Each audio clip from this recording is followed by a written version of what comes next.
তো সকাল সকালে আজকে শুক্রবার ঘুম থেকে উঠলাম, উঠে বাহির থেকে খাওয়ার ব্যবস্থা করতে চেয়েছিল, কিন্তু আমি না করেছি যে না, বাহির থেকে খাওয়ার দরকার নেই। আমার একটু কষ্ট হলে আমি সকাল সকাল ভর্তা ছানা ভাত রান্না করে দুপুরে মাংস টাংস রান্না করবো না। তো আমার সাহেবের তো আবার প্রেশার, এত পরিমাণে প্রেশার হয়েছে হলো চর্বি থেকে, আর চর্বি হয়েছে বাহিরের অতিরিক্ত খাবার থেকে।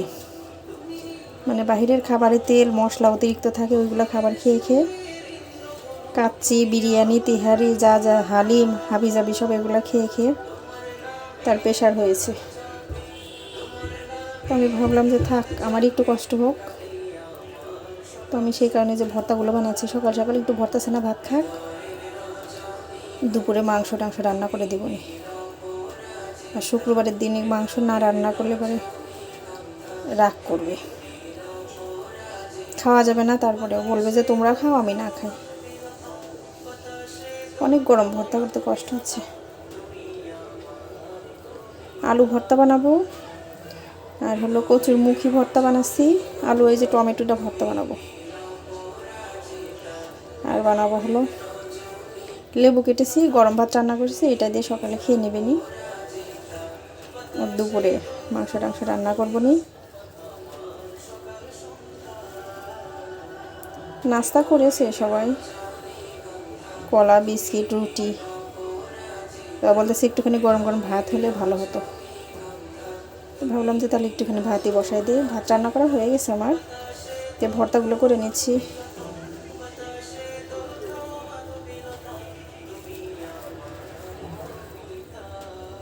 অনেক গরম।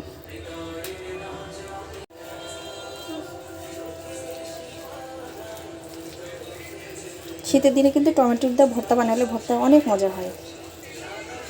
আলু, বেগুন, টমেটো মিক্সড করে ভর্তা বানালে আমার কাছে অনেক মজা লাগে। তো বাসায় বেগুন নেই, তো টমেটো দিয়ে আলু দিয়ে ভর্তা বানাচ্ছি।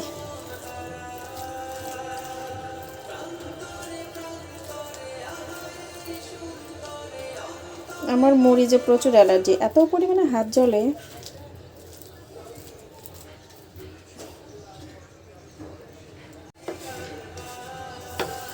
চুলার পরেই সব ভর্তা টর্তা রেডি করতেছি।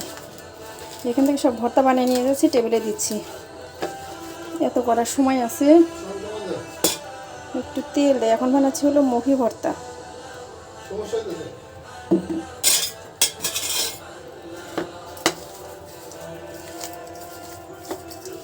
এগুলো হলো কারেন্ট মরিচ, এত পরিমাণে ঝাল হয়, বেশি মরিচ দিতে হয় না, একটা দুইটা দিলে কিন্তু হয়ে যায়। এই যে একবারে লাল টকটকা হয়ে গেছে আমার হাত।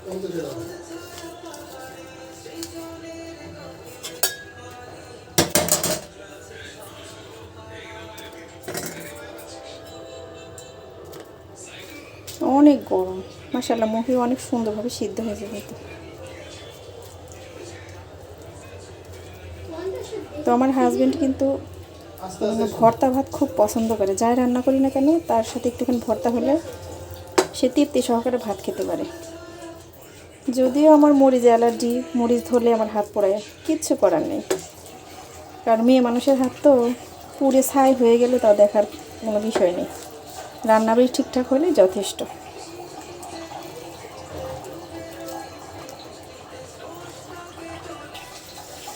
ভর্তাটা কিন্তু হয়ে গেছে। আর দেখুন সবাই টেবিলে কী করতেছে, একটুখানি এক ঝলক। বাচ্চার বাবা টেবিলে খেতে বসে গেছে, আর বাচ্চা দেখুন ল্যাপটপ নিয়ে বসে গেছে, এটাই তাদের কাজ।